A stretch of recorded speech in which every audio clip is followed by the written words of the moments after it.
cordial saludo, bienvenidos a la actividad académica del posgrado de Anestesiología de la Universidad de Caldas. Mi nombre es Juan Diego Pulecio Soler, yo soy residente de Anestesiología y hoy vamos a hablar un poco sobre valoración de riesgo perioperatorio y cómo realizar un enfoque práctico a la cabecera del paciente. Para empezar, debemos saber por qué hablar de este tema, y es que el riesgo perioperatorio y en general la morbilidad perioperatoria se ha convertido en un tema de salud pública. Cuando valoramos adecuadamente el riesgo, podemos impactar en la supervivencia a corto y a largo plazo de nuestros pacientes, en una mejor utilización de los recursos del sistema de salud, optimizar la valoración del riesgo también para la toma de decisiones informadas a la cabecera de nuestro paciente y poder tener un consentimiento informado con todas las opciones y con todos los riesgos que nos van a permitir orientar mejor a nuestros pacientes en cuanto al riesgo que tienen al someterse a un procedimiento quirúrgico bajo anestesia.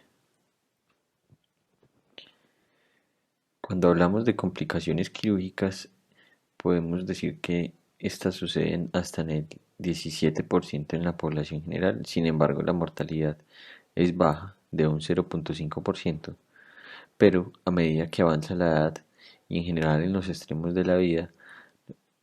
la mortalidad puede llegar a ser hasta del 12%, por lo que es muy importante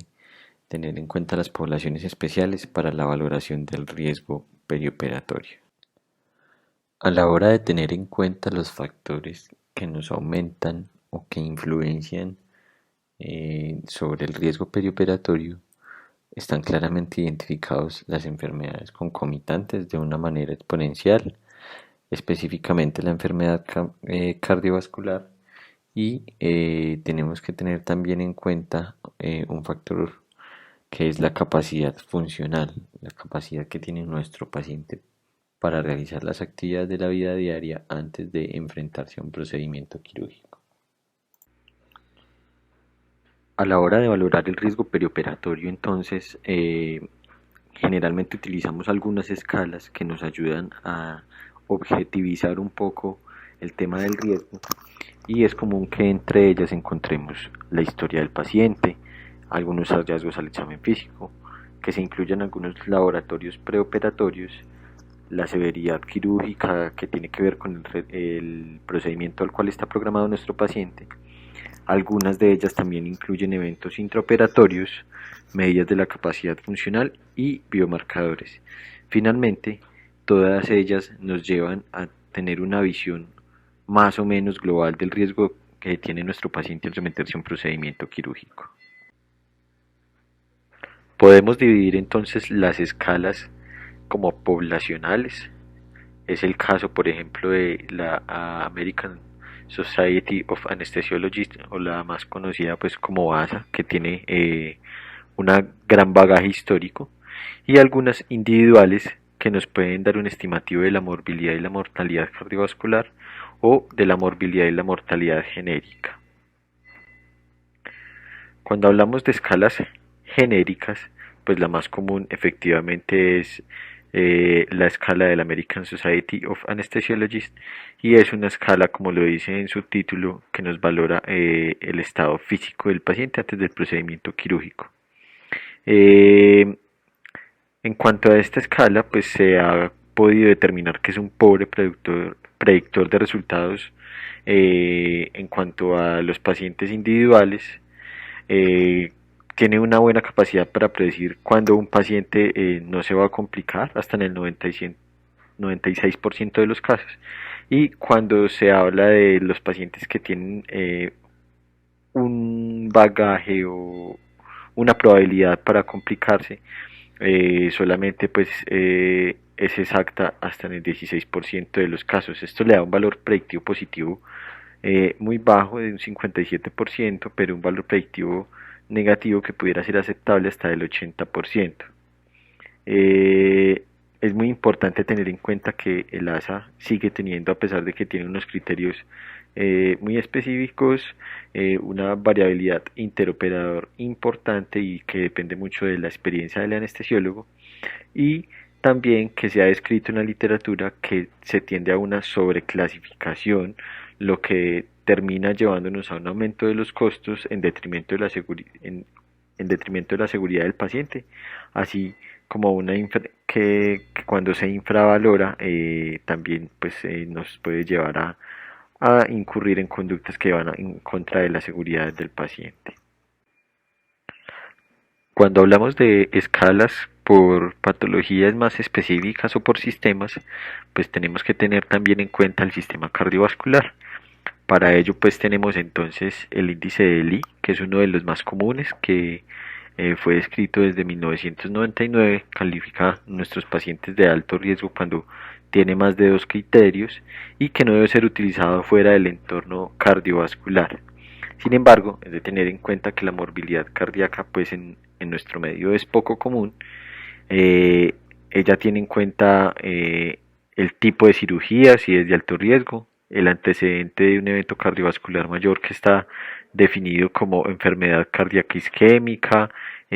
un test de ejercicio positivo, dolor torácico y hallazgos electrocardiográficos o imagenológicos de enfermedad cardíaca isquémica, la falla cardíaca, la historia de enfermedad cerebrovascular, la presencia o no de diabetes tratada con insulina y una creatinina sérica preoperatoria mayor de 2 miligramos por decilitro. Todos ellos criterios que nos van a dar pues relación con morbilidad cardiovascular en nuestros pacientes. Cuando nos salimos del ámbito cardiovascular, tenemos otra herramienta como el índice de comorbilidad de Charlson, en el cual tenemos en cuenta, si bien algunas enfermedades cardiovasculares como el infarto del miocardio, también se tienen en cuenta demencia, enfermedad hepática, enfermedad endocrinológica, déficit neurológico, eh, tumores metastásicos,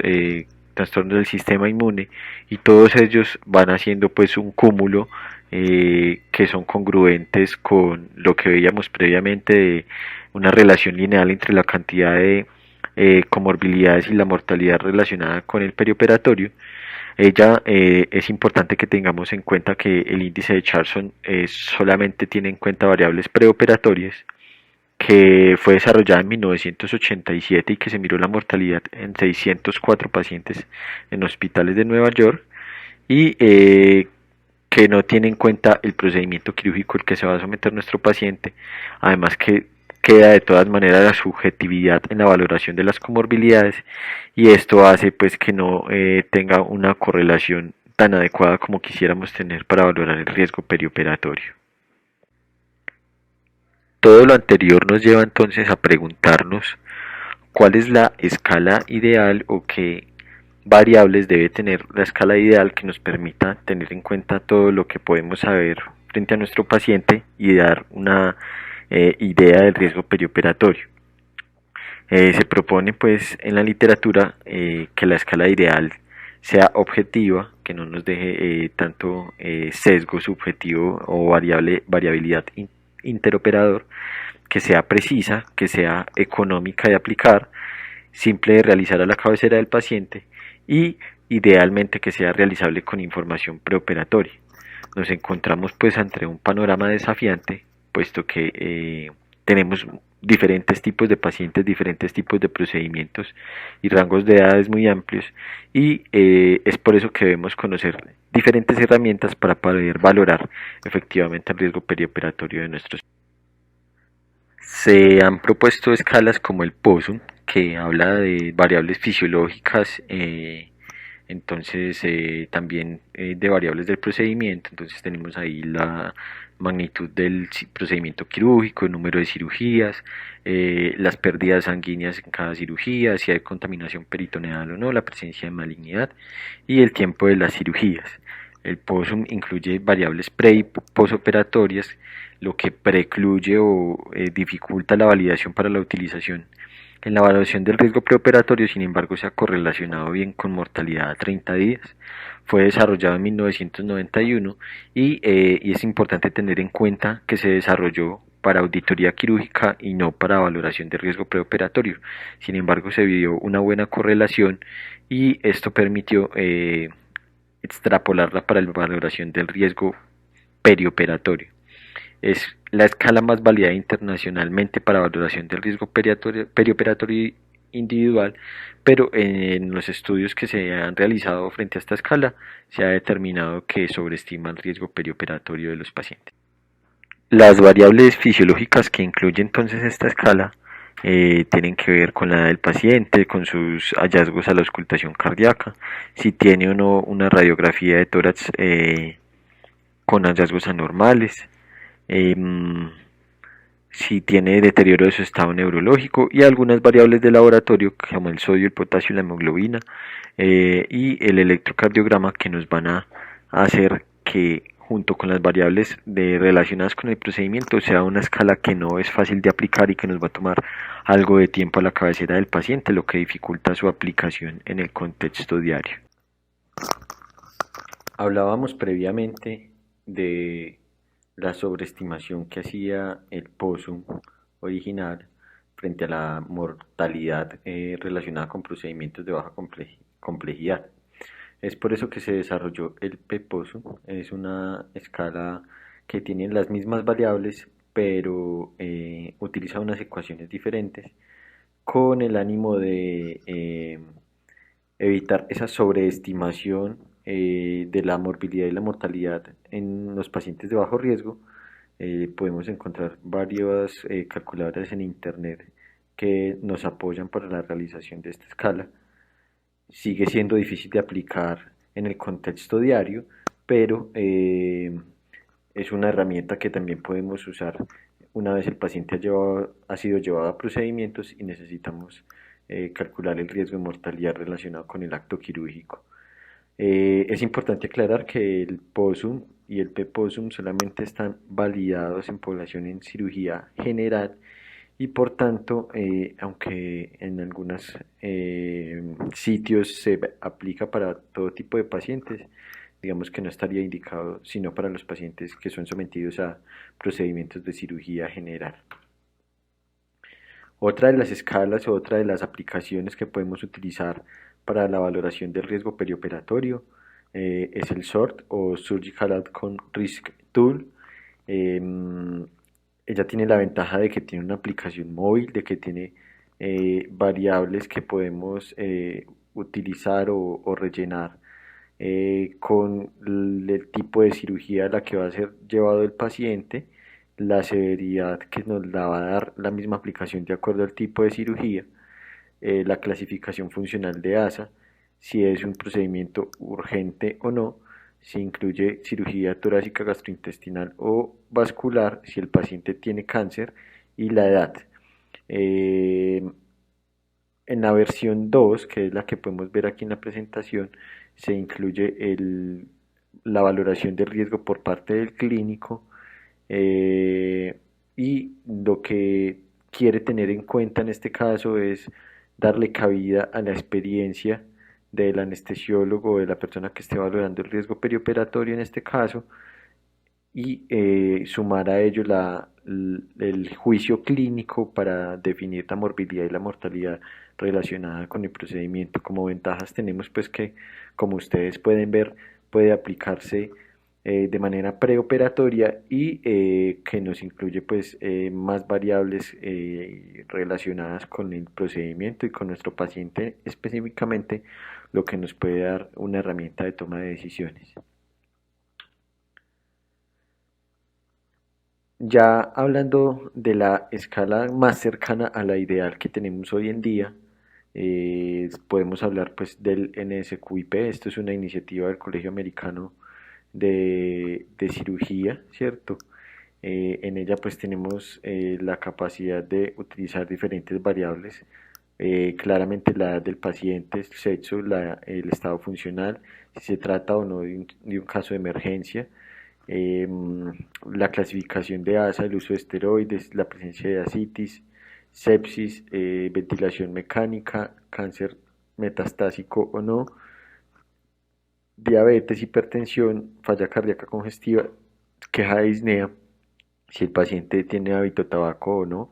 enfermedad pulmonar obstructiva crónica, diálisis, falla renal y tiene en cuenta variables antropométricas para el cálculo del riesgo.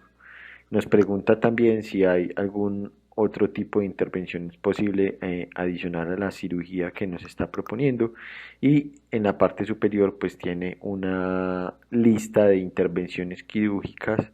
que nos van a ayudar a calcular el riesgo. El NSQIP se ha propuesto pues como una de las escalas, digamos que hechas a la medida, individualizadas. Eh, Tiene un porcentaje de precisión en los diferentes estudios que es superior a las demás escalas. Es importante tener en cuenta que como tiene algunas variables que no son tan fácilmente identificables, pues requiere un poco más de uso de recursos. Se recomienda su aplicación por personal debidamente entrenado y con un adecuado seguimiento. Tiene una desventaja y es que no se conoce claramente el algoritmo con el que se calcula el riesgo, eh, pero pues se ha correlacionado muy bien los riesgos que ella nos provee con lo que sucede en la realidad. Como ventajas, tiene enfoque de paciente geriátrico y de estancia hospitalaria aproximada, y es una escala que se acerca mucho a la que llamaríamos como la escala ideal. Para aterrizar un poco todo esto, entonces vamos a utilizar un caso clínico. En este caso tenemos un paciente de 32 años, masculino, sin antecedentes de importancia, que va a ser llevado a una apendicectomía abierta. Tiene unos paraclínicos normales, sus medidas antropométricas son las que vemos en pantalla. Tiene una frecuencia cardíaca de 105, una tensión arterial 105/60, un Glasgow de 15, un hemograma con leucocitosis y un electrocardiograma normal. En aras de hacer el ejercicio, pues utilizamos el PEPOSUM y ponemos que tiene un sangrado menor de 100 ml y que tiene una peritonitis localizada. Cuando utilizamos entonces la escala del PEPOSUM, eh, con los valores y con las variables clínicas que nos han dado en el caso anterior, vemos que la gravedad de la intervención nos la clasifica como 13 y que la previsión de mortalidad relacionada con la intervención en este caso nos da un 7.72% a 30 días. Cuando utilizamos el modelo del SORT, ya vemos que pusimos abdomen, que se trata del intestino grueso y que se está realizando una apendicectomía en un paciente ASA1 de manera urgente y que incluye tracto gastrointestinal, no tiene cáncer y tiene una edad menor de 65 años. El SORT nos da un modelo de predicción, una predicción del riesgo del 0.67% para todos los eventos duros. Y cuando utilizamos el NSQIP, pues vemos que en general está por debajo del promedio el riesgo, y nos da una estancia hospitalaria aproximada de 2 días. Entonces vemos que, por ejemplo, para mortalidad nos da un 0%. Y aquí podemos contrastar entonces con lo que nos da el PEPOSUM y el SOR, que nos dan una mortalidad un poco más alta. Importante tener en cuenta también que el NSQIP nos permite ajustar de acuerdo al cirujano, ¿sí? Nos dice acá que esto solamente se debe realizar si las razones para incrementar el riesgo no están dentro de la calculadora del riesgo de las variables que nos ha pedido previamente. Y para comparar con el caso anterior, entonces tenemos este segundo paciente que tiene 74 años, antecedentes de hipertensión arterial y de diabetes mellitus insulino requiriente, se va a someter a una apendicectomía abierta, tiene una creatinina en 1.8 y una hemoglobina glicosilada en 8.5%. Las variables antropométricas son las mismas, lo mismo que los paraclínicos, y las variables fisiológicas y los hallazgos intraoperatorios son exactamente iguales. Cuando aplicamos el PEPOSUM, entonces vemos que llamativamente la predicción de la mortalidad se duplica con respecto al anterior, 14.13%. Cuando utilizamos el SORT, obviamente debido al cambio en la edad y en las características del ASA, pues el riesgo en este paciente va a ser mayor y nos da un total del 5,68%. Y cuando aplicamos el NSQIP, entonces vamos a ver que el riesgo por ser una intervención emergente pues es importante. Sin embargo, la mortalidad, aunque está por encima del promedio, nos da solamente el 1,7%, que es con la que podemos comparar con las otras escalas, y nos predice una estancia hospitalaria de 4,5 días. Como vemos, quizá la más ajustada a la realidad general que vemos en el día a día es el NSQIP, que puede ser un poco más tediosa de aplicar a la cabecera del paciente, pero que tenemos las herramientas suficientes generalmente para aplicarla, y que un procedimiento de emergencia pues no nos impiden aplicar esta escala antes de realizar el procedimiento quirúrgico. En cuanto a las consecuencias de la morbilidad perioperatoria, entonces tenemos disminución de la supervivencia a largo plazo, aumento en los tiempos de estancia hospitalaria cuando no se evalúa adecuadamente la morbilidad perioperatoria y no estamos preparados, no realizamos intervenciones previas en el caso de que sea posible.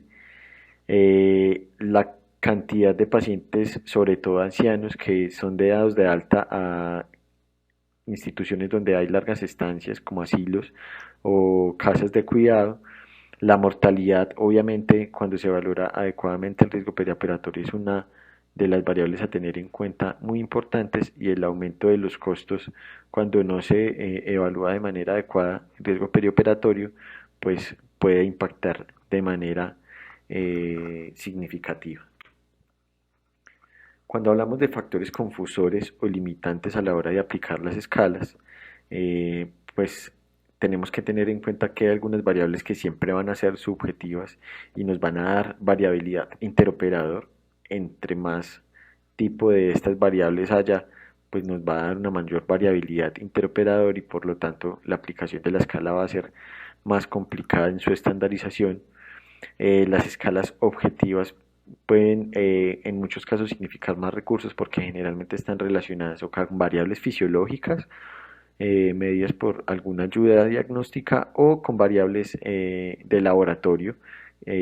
o de imágenes que nos van a requerir pues un aumento en el uso del recurso. Cuando se combinan, esta variabilidad interoperador disminuye, y el uso de recursos del sistema de salud también disminuye, por lo que estas escalas que combinan tanto variables subjetivas como objetivas, digamos que son las más aplicables en la práctica clínica diaria. Y la modificación de la comorbilidad con el tiempo se refiere a que, a pesar de que estas escalas las utilizamos hoy en día y de que han habido estudios que respaldan su uso, pues definitivamente la evolución natural de las enfermedades con el tiempo, desde el momento en que se realizaron estas escalas por primera vez, pues han cambiado. Hay nuevas terapias, hay nuevos estándares de manejo, hay nuevas guías que nos llevan hacia manejar los pacientes de una manera diferente, y esto pues todavía no se ha tenido en cuenta eh, en el momento de valorar el riesgo perioperatorio de nuestros pacientes. Finalmente, entonces, cuando hablamos del cuidado perioperatorio en nuestros pacientes adultos, eh, las guías NICE británicas, pues, que se fueron publicadas en agosto del 2020, nos resumen, y es que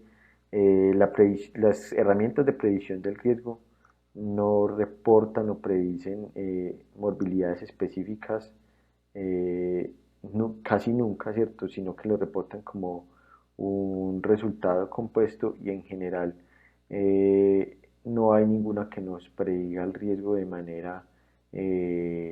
exacta a la cabecera de nuestros pacientes, y deben utilizarse. Lo que ellos recomiendan es que se estandarice el uso de una herramienta en cada centro hospitalario, y, por decirlo así, cada centro se case con una herramienta para poder hacer un seguimiento en el tiempo y poder determinar la utilidad de cada una de estas escalas. En conclusión, existen diversas herramientas, como lo han podido ver, para valorar el riesgo perioperatorio global. Algunas son dedicadas al riesgo cardiovascular y pulmonar, otras que nos dan un compuesto de la morbilidad y la mortalidad. Es razonable utilizar la clasificación funcional de ASA en combinación con otras escalas como el SOR, como el NSQIP, para la estimación del riesgo perioperatorio. Es muy importante tener en cuenta que hacen falta validaciones para poblaciones específicas de pacientes. La única que ha ido como en este sentido es el NSQIP. Se ha modificado la historia natural de las enfermedades y es algo que les decía pues en unas diapositivas anteriores,